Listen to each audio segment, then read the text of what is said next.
Now, with more complete coverage from across Southern Nevada and where you live, this is News 13 Inside Las Vegas, live at 11. A new translation of the Osama bin Laden tape reveals more chilling details. He knew more about the September 11th attacks. And our top story, if your pet needs to be fixed, it's not going to be done here. New tonight, no more spay or neuter surgeries at the lead animal shelter, at least for now.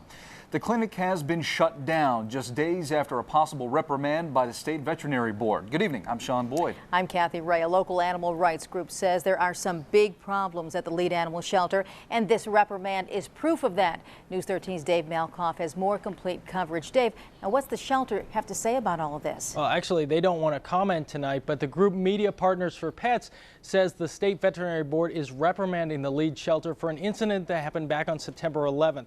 Now, let me warn you, some of the pictures you're about to see are graphic. On September 11th, the world was shocked by a deliberate act of terror.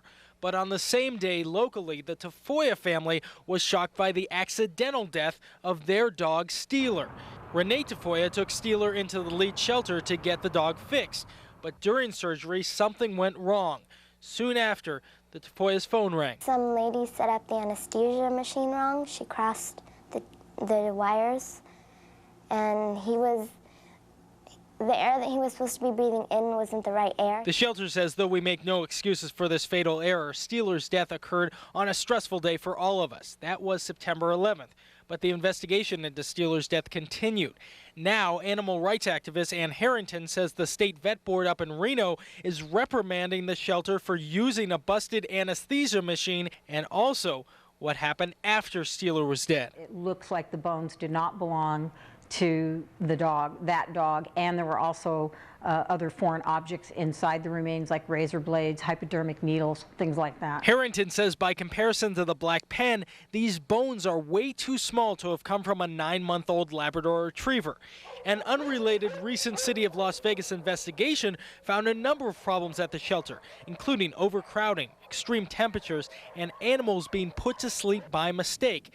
The shelter says all those problems had to do with the old building. They've since moved across the street.